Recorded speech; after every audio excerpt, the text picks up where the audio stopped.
Runway kite কার লেখা? Lucy Montgomery. তিনি ছিলেন এক কানাডিয়ান অথর। দেখো, তিনি 1874 ও 1874 সালে তিনি জন্মগ্রহণ করেছিলেন। অ্যান্ড 1942 সালে তিনি কি করেছিলেন? পরলোক গমন করেছিলেন, অর্থাৎ বিদায় নিয়েছিলেন। তিনি একজন কানাডিয়ান বা কানাডার লেখক ছিলেন, best known for series of novel. অনেকগুলো তিনি উপন্যাস লেখালেখি করেছিলেন। কি কি লিখেছিলেন? অ্যানে গ্রিন অফ গ্লোবস, ঠিক আছে।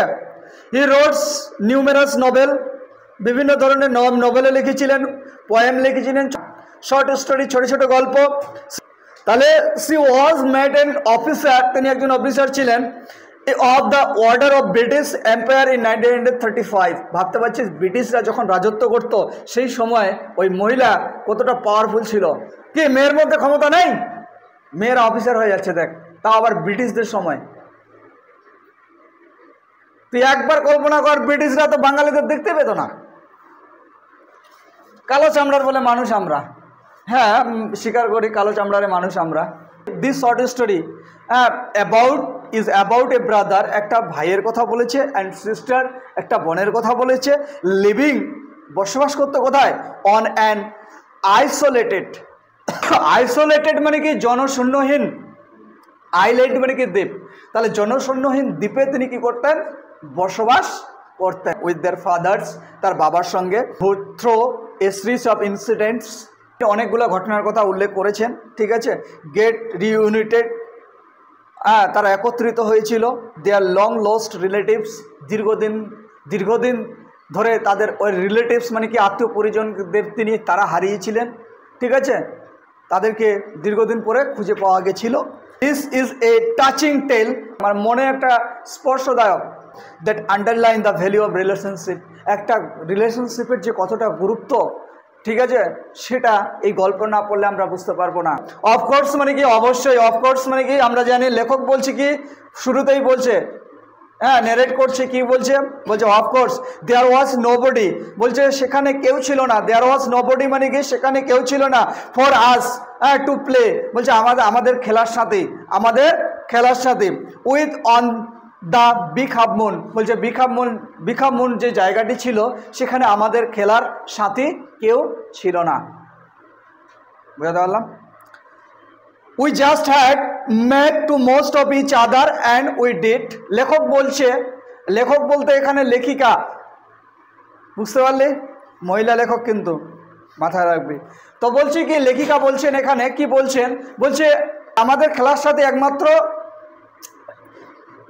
একজন ছিল এবং তার খেলার সাথে আমি, বলছি কি আমরা দুজনেই ছিলাম, ঠিক আছে, খেলার সাথে। তারপরে বলছে we live on the big half moon island, বলছে আমরা বসবাস করতাম কোথায়? বিগ হাফ মুন আইল্যান্ডে বসবাস করতাম। আইল্যান্ড মানে কি? দ্বীপ, ঠিক আছে। উই বলতে আমরা কারা? এই লাইনে, প্রথম লাইনে আমাদের বলা নেই, আমরা নেক্সট লাইন পড়লে আমরা বুঝতে পারবো উই বলতে আমরা কারা। এই তো পরের লাইনে বলে দিয়েছে উই আর ফাদার, বলছে আমার বাবার কথা বলা হয়েছে। অ্যান্ড ক্লোড, ঠিক আছে, অ্যান্ড আই, এবং আমার কথা বলা হয়েছে। আন্ডিস্টার, মিমি অ্যান্ড ডিক, এই যে কজন নাম আমরা পেলাম, আমরা সবাই মিলে কি করতাম? বসবাস করতাম। It use to be only father and Claude and I, ঠিক আছে। It is all account of kite that there are more of us, কিন্তু কেবলমাত্র আমরা, ফাদার, ক্লোড অ্যান্ড আই, এই তিনজনে আমরা এখন বসবাস করি। কেবলমাত্র একটা ঘুড়ির দৌলতে আমরা এই সবাইকে আমরা নতুন করে ফিরে পাই। This is what I want to tell you about. আমরা এই গল্পের মধ্যে বলবো বা জানবো যে কীভাবে আমরা আমাদের সকল আত্মীয় পরিজনদের আমরা ফিরে পেলাম। Father is the keeper of big half moon light house. বাবা কি ছিল তাহলে? লেখিকা বলছেন যে বাবা ছিল বিগ হাফ মুন লাইট হাউসের রক্ষক। আই এম 11 ইয়ার্স ওল্ড, বলছে আমার বয়স 11 বছর। ক্লোড ইজ 12, ক্লোডের বয়স কত? 12 বছর। ইন উইন্টার, শীতকালে, when the harbour is frozen, যখন শীতকাল, হ্যাঁ যখন বরফ জমে যায়, শীতকালে কি বরফ জমে যাবে, টেম্পারেচার কমে গেলে বরফ জমে যাবে, তখন ওরা কি করতো? We all move over the mainland, আমরা মেইনল্যান্ডে চলে যেতাম। As soon as spring come, যখন বসন্তকাল আসতো, স্প্রিং মানে কি? বসন্তকাল, তাই না? Back we sail to our dear island, বলছে বসন্তকাল আসে, হ্যাঁ, we all moved dear island, আমরা সবাই চলে যেতাম আমাদের বিকামমুন আইল্যান্ডে। চলো, the funny part use to be that people was always pitied us, বলছে কি একটা মজার বিষয় ছিল, এই মেনল্যান্ডে যারা থাকতো আমাদের দেখে ওদের না করুণা হতো, দয়া হতো। পিটি মানে কি করুণা, সিম্প্যাথি হতো। কেন সিম্প্যাথি হতো? when the time come for us to return, ফেরার সময় বলতে কখন? যখন ওরা বিকামমুন আইল্যান্ডে চলে আসতো। they said, তারা বলতেন, we must be so lonesome over there, তোমরা ওখানে সবাই lonesome মানে কি একা একই, তোমাদের বেশি খেলার সঙ্গী নেই, তোমাদের বেশি খেলার সাথী নেই, এই জন্য ওদের কি হতো? সিম্প্যাথি হতো, মায়া হতো। কাদের প্রতি? লেখিকার প্রতি, এবং লেখিকার সঙ্গে যে একজন খেলার সাথী ছিল তার প্রতি। With no other children near us, তাদের কাছাকাছি পাশাপাশি কোনো বাচ্চা ছিল না। চিলড্রেন মানে কি বাচ্চা ছিল না।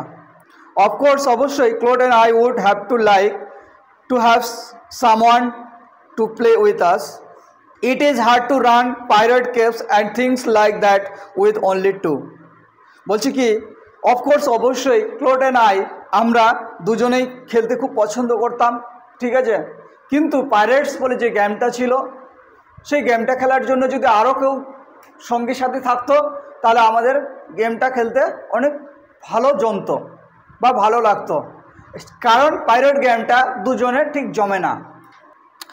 But we use to quarrel a good deal with the mainland children in winter, এখানে বলেছে যে আমরা যখন উইন্টারে বা শীতকালে মেইনল্যান্ডে যেতাম সেখানে বাচ্চাদের সঙ্গে আমাদের কি হতো? ঝামেলা হতো। কোয়ারেল মানে কি ঝামেলা বা ঝগড়া হতো। সো ইট পারহ্যাপস, সম্ভবত খুবই ভালো জিনিস, জাস্ট এস ওয়েল মানে খুব ভালো জিনিস বা ভালো ব্যাপার। কেন বলছে? বলছে কি দেয়ার আর নান ওয়ার অফ দেম অফ বিকামমুন, বলে বিকামমুনে আমাদের খেলার সাথে না থাকার কারণে আমাদের এটা একটা ভালো দিক। কেন ভালো দিক? Clot and I never quarrel, clot এবং আমি কখনোই কি করতাম না? ঝগড়া করতাম না।